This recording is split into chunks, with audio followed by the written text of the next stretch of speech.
The Radio Memories Network is brought to you in part by Liberated Syndication, podcast publishing made easy, libsyn.com. That's libsyn.com. Welcome to the Old Time Radio Network Detective Stories, continuing America's love affair with private eyes. We now go back to the early days of radio and our imaginations with our feature presentation. Now for this week's episode of Bulldog Drummond.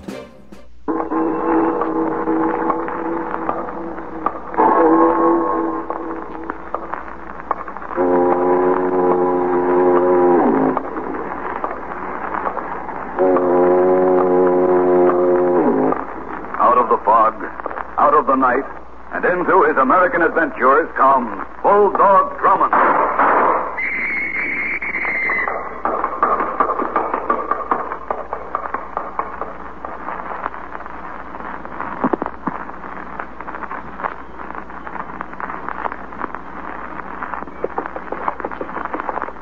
It was a typical bright spring morning. I was out for a canter in the park. As my horse jogged along the elm-lined bridle path, I remember thinking to myself that nothing could possibly mar the peace of this morning. It was a comforting thought, but as usual, short-lived. Help! Stop it, please! Help! Stop it! Help! She passed by in a cloud of dust. Quickly, I spurred my mount into a gallop and started after her. As we sped around a bend in the path, I pulled up alongside the runaway horse, reached out, and grabbed the reins. Whoa! Whoa there! Whoa! The champing animal balked for a while, and then gave in and came to a stop. I dismounted. Her body lay limp in the saddle. I lifted her down carefully. As I carried her across the bridle path toward the green, I looked down at her.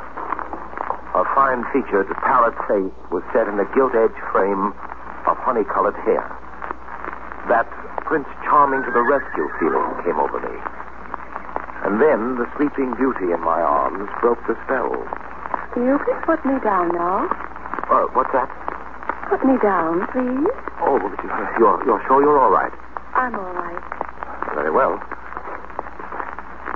There you are. Thank you.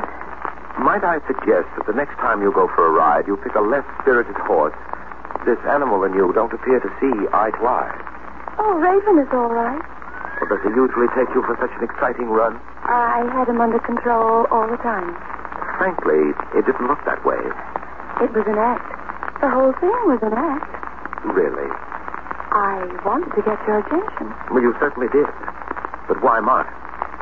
Well, you're Captain Hugh Drummond, aren't you? Oh, what's that? I found out from one of the stable hands that you ride here on Saturday morning. Captain Drummond, I had to speak to you. I admit the telephone is a far less dramatic means than the one you employ. This is no joking matter. I need your help desperately. You don't look very desperate. You don't understand. Yes, that young lady is a gross understatement. I did this so I could speak to you alone, so no one would find out. I thought this would be the best way. At any rate, it's novel. Well, we're alone. What do you want to speak to me about, Miss... Please, don't ask me my name. Oh, one of those things. So I'll tell you everything after you do what I ask. I'll get in touch with you and tell you where to bring it to me. Bring what? The package you're going to pick up for me. And what makes you think I'm going to pick up a package for you? Oh, you've got to. You've just got to. I'll pay you anything. I'm not in this game for money, or haven't you heard? Well, then do it because I need you to. Everything is at stake. You can trust me. Believe me, you can. Captain Drummond, will you help me? You're very pretty. Mystery becomes your type. Will you? I'll think about it. There isn't much time. You've got to be there by 2 this afternoon. Where? What, at Kramer's Museum. It's the Penny Arcade on 42nd Street. There's a sideshow downstairs. Yes, I know about Kramer. Well, you're to be downstairs by 2. There's a woman by the name of Zara. She has a telepathy act. Zara will speak to you. And I take it this Zara person will tell me what's on my mind. You'll write the initials LA on one of the cards they pass out to the crowds. Zara will tell you the initials stand for Los Angeles. That will be the signal for you two to get together. And then Zara will give you further directions. Is that clear? About as clear as finer points of the relativity theory. Well, after you get the package, then I'll get in touch with you and explain everything. Now, don't forget, you write the initials L.A. on the card that they give you, and then... Oh, don't say anything, Captain Drummond. Don't mention a word, I told you. Who is he? Oh, please don't say a word. You mustn't tell him anything. Carol! What are you doing here? Oh, Albert? Albert, I went for a ride. You were told not to. It was forbidden. You were told not to leave your room under any circumstances. Oh, well, I'm sorry, Albert. I just had to get out. Who is this man? Well, he was helping me. What do you mean, helping you? The young lady's horse was out of control. Yes, Raven. Something was wrong with him, Albert. I managed to stop him. The gentleman was very kind. I see. All right, Carol. Get back on, Raven. We're going home.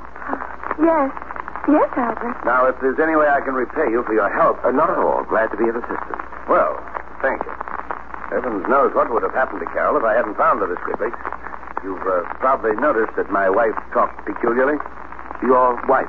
Yes, she's under a doctor's care. Carol seems to imagine things. It was induced by a shock. The doctor says with a proper rest and treatment, she'll be all right in time.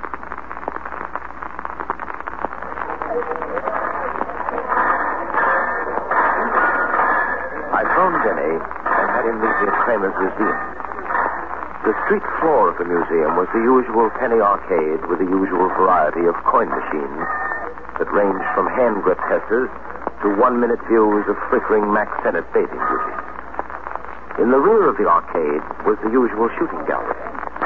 And Denny, as usual, was concerned. Really, Captain Drummond, sometimes I don't understand you at all. What is it this time, Denny? Why do we bother coming here to this place? You told me yourself that the woman's husband said she wasn't just right. So he did. And that fantastic story she told you about getting information here about a package. What package? She didn't say. There, you see, that's just what I mean. It doesn't make any sense, not a bit. But that sign over there does. That placard to your right. See, Zara, the mental marvel, in the Hall of Wonders downstairs. Next performance at 2 p.m. Zara, well. You see, Denny, there might be some sense to this excursion of ours after all. Oh, that still doesn't prove anything, sir. No, but just the same, I'm anxious to see if Zara and I have some thoughts in common. Come along, we'll go downstairs. Very well, sir. Hey, mister, hold on a second. Yes? Here, you dropped this envelope. Oh, but, Gotta be more careful, mister. I say, wait, just a moment. He's disappeared into the crowd, sir. Yes. And this envelope isn't mine. Oh, but you see, so definite that it belonged to you. Well, What is it, sir? no wonder he was so definite. This note in the envelope is addressed to me. Really? What does it say? Drummond, stay out of this. Mind your own business. Otherwise, you get what's in this envelope. But what's in the envelope, sir? Well, that, Denny, I take it as a reference to this little item enclosed with a note. Here, look at it. Wait. Captain Drummond, that's a bullet. And now, ladies and gentlemen, presenting to your amazement, our next attraction on the platform to my right, Kim Chan, the Oriental Juggler. Man of 1,000 tricks, framed my audience throughout the world. I suppose it was a matter of amateur detectives walking in where professionals see it fit. Despite the warning note and its accompanying cartridge, Denny and I went downstairs to the Kramer's Museum Hall of Wonders. It was a dingy, smoke-filled room with a series of shoddy platforms placed about. We waited impatiently as the listless Barker conducted the onlookers from one dull attraction to another. And then at last, we moved with the crowd to the front of the platform where the silver letters on the black curtain spelled out, Zara, the mental marvel. Zara, ladies and gentlemen, the Wonder Woman who reads your mind, the little lady who knows your every thought. I see the gentleman's collected the cards upon which you've written your question. Now, Zara, the mental marvel, will astound you with her ability to delve into the recesses of your another. If she were able to delve into mine, sir, she'd know that I'd prefer to be safe and sound at home. Card here upon which is written the initials L.A. Oh, that's yours, sir. The person who wrote these initials wishes me to answer a question in relation to a city. Will the person who wrote the initials speak up, please? I wrote the initials. Thank you, sir. Am I correct? So far. gentleman wishes some information about the city of Los Angeles. Am I right, sir? You're quite right. The gentleman desires to know if the trip he plans will meet with success. Will he find what he seeks? Well, will I? I can only see that the gentleman is headed in the right direction. The rest is not clear yet. The gentleman will remain for a moment after my performance. I shall be happy to discuss the matter with him. Very well, I'll wait. Thank you, sir. Now I have a card here upon which is written the question, where will I find...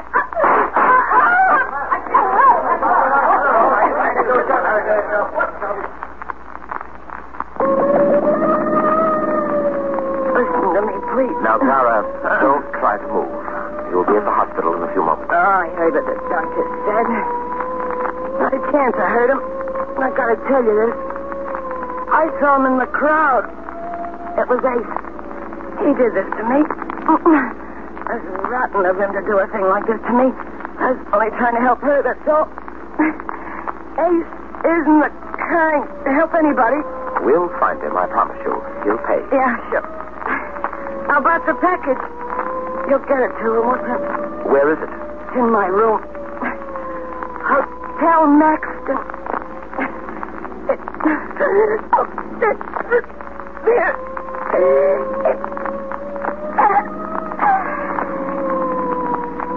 Denny? Yes, sir. Tell the driver, never mind the hospital. Tell him to head for the morgue.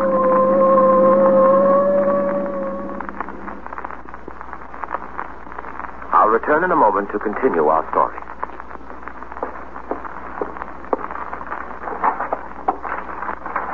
After I explained my part in the matter of the homicide, Denny and I went to the murdered woman's room at the Hotel Maxton.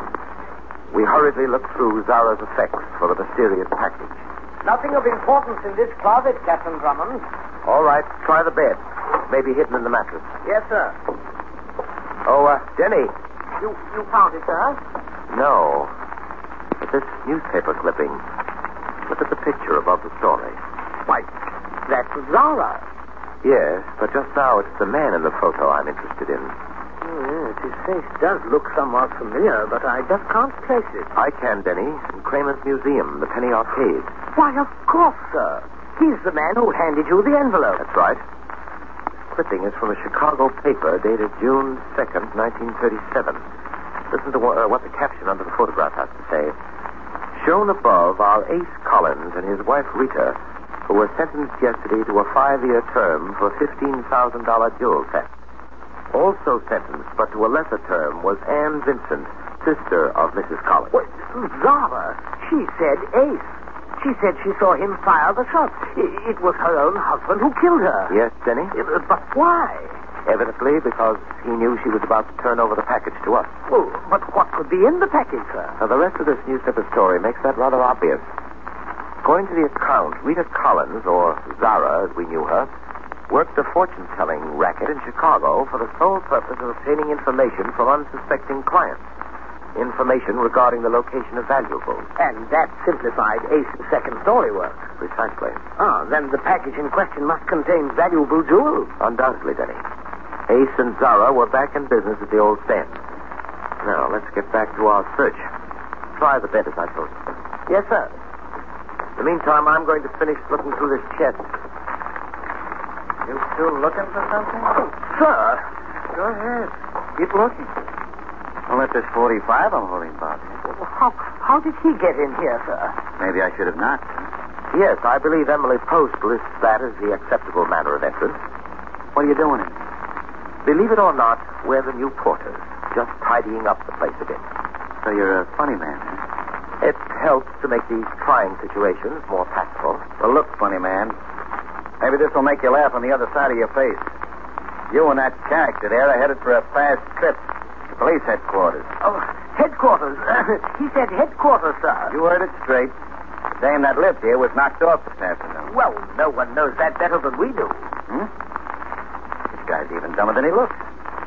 Come on, you two. Let's go. Oh, no, you don't understand. You heard me. Start marching. But wait a minute. Now, look, I don't want any trouble from you. What Denny is trying to say is that we just came from police headquarters.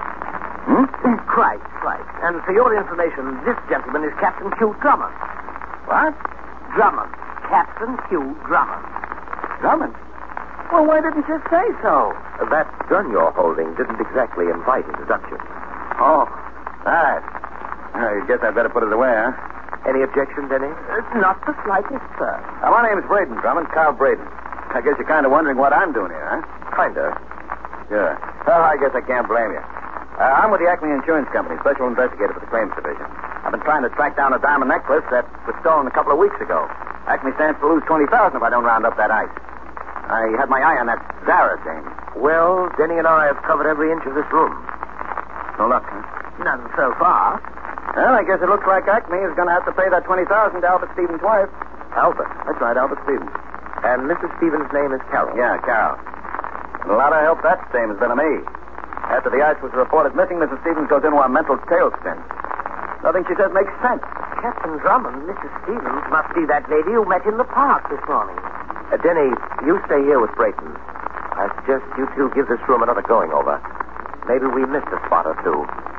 In the meanwhile, I'm going to see a woman about...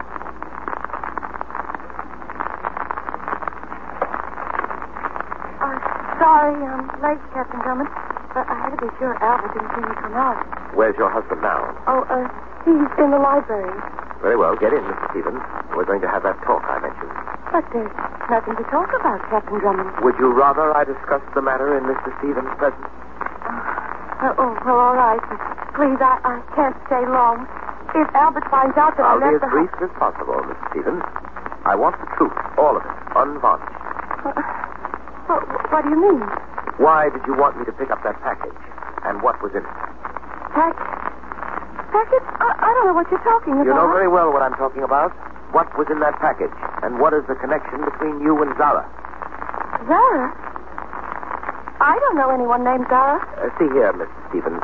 A $20,000 necklace was stolen. Your necklace. You were trying to get it back. Zara was probably selling it back to you. No. You didn't want your husband to find out about it. Why, I don't know. You selected me as your go-between. I was to get it from Zara, then bring it to you, and no questions asked. Isn't that it, Mrs. Stevens? Isn't it? I don't understand what you're talking about, no. Well, you'd better understand, Mrs. Stevens. The matter's gone further than mere robbery, much further. There's been a murder. Murder? Yes. Zara is dead. Zara? She was murdered this afternoon by her husband, Ace Collins. No. I was with her when it happened. No, she couldn't be. Zara's not dead. She couldn't be dead. You seem concerned, Mrs. Stevens. Dead? Oh. All right, Captain Drummond, I'll talk. I'll tell you everything. Why the sudden change? Why? Zara was my sister. That's why, Captain Drummond. She was my sister. No.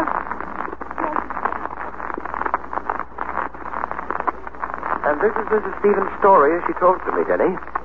She was implicated in the Chicago robbery 10 years ago with her sister and Ace Collins. Carol proved that she was used as an innocent foil, and the court let her off with a light sentence. And then she came east, changed her name, and married Albert Stevens. But what about her stolen necklace? Yes, I was just coming to that. Evidently, Ace Collins found out where Carol had turned up here. He pulled the robbery. Carol feigned illness so she wouldn't be asked questions. Questions that might lead to her real identity and the ruination of her marriage. I see. And when her sister Zara found out that Ace had stolen the necklace, she made an effort to get it back to Carol. That's about it, Denny. But Zara was murdered by Ace for her attempt to help Carol. I'll get it. Hello? Captain Drummond? Yes? This is Albert Stevens. Oh? Carol has told me everything about what she was, about the necklace, about you, everything. I'm glad she did. I told her it'd be much better that way. I knew you'd understand. May I speak with her, please? What? May I speak with Carol? What makes you think your wife is here, Mr. Stevens? Well, there was a phone call about an hour ago. She said it was you. She told me you wanted to see her. I didn't call your wife, Mr. Stevens. But, wait, Captain Drummond. What is it? There's a note here on the pad next to the phone. It's in Carol's handwriting. What does it say? Pier 37, midnight. Pier 37. I'd better get down there right away, Carol. May be in trouble. No, Mr. Stevens. You stay at home. I'll go down there and handle matters. I'll call you if you're needed.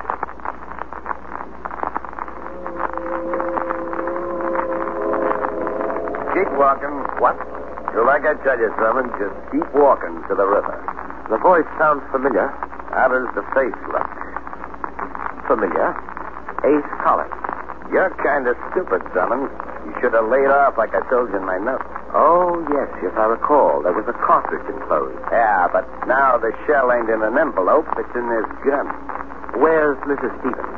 In the river where you're going. She had a big mouth like her sister's. I closed them both up for good.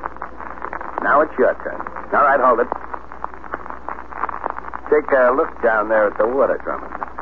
That's what you're going to take a dive at. And you're going to think fast because I'm going to load you down with a back full of lead. So long, copper. Now you take that dive.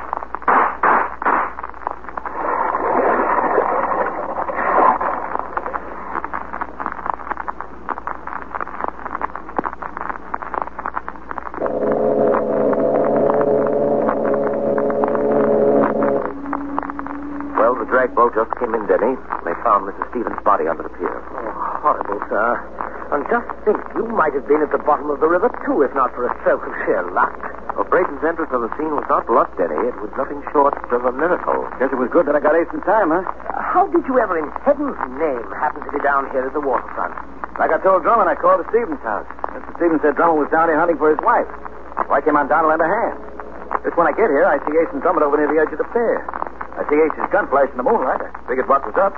So I let Ace have it, and he goes into the river. Well, Braden, as they say, one good turn deserves another.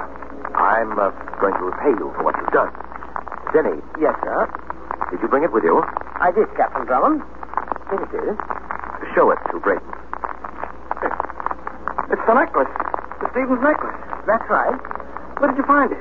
In Zara's room at the Hotel Maxton. What? Well, but you said it wasn't there. You said you covered every inch of the room. I found it in the drawer just as you walked in. I managed to slip it inside my coat before I turned around. At that time, I wasn't taking any chances. I wasn't trusting anyone. You couldn't blame me, could you? Yes, I couldn't. But you certainly proved yourself, Braden. There's no doubt in my mind now where you stand. Well, I suppose that about winds the matter up. Yeah, I guess it does that, Drummond. Except, of course, for a few minor details. How do you mean? Braden, I was on to you quite a way back. What are you talking about? Murders. 3 of them. The 2 you had Ace Collins commit, Zara's and her sister's, Carol Stevens, and the one you yourself committed tonight, the killing of Ace Collins. What's the matter with you, Drummond? Where do you get that stuff from? You crazy? I saved your life. Ace was going to kill you. I got him in time. You saw it yourself. You'd be a dead duck if it wasn't for me. How you talk like that? Saving me, Braden, was part of a scheme to do away legally with your trigger man. I admit it looked good. Extremely good. Look, Drummond, will you cut this gag out? A joke's a joke. You placed the suspicion squarely on yourself when we first met in Zara's room. At that time, you mentioned Zara's murder. It's rather unusual that you should have been aware of that fact, seeing that I'd reported the homicide only about 20 minutes previously.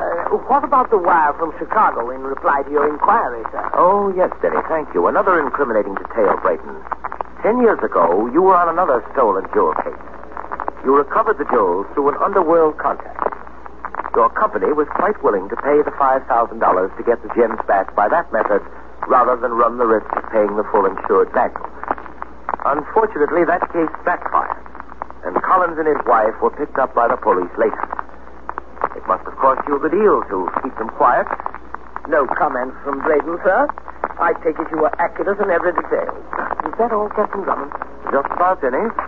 Except for one thing. What's that, sir? Well, Denny, it doesn't take a mental marvel to grasp the unhappy thoughts which now lie heavy in the recesses of Braden's inner mind.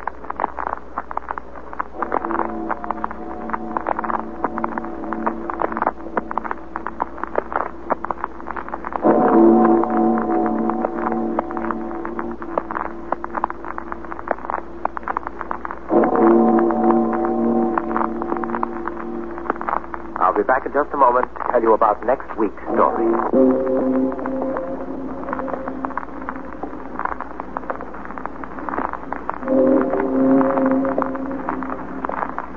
A painting of an unusually beautiful woman attracts my attention and subsequently leads me along a path where murder and violence proved to be the milestone. At the end of the trail, I learned that artwork has a surprising touch when death paints the portrait. Be sure to listen, won't you?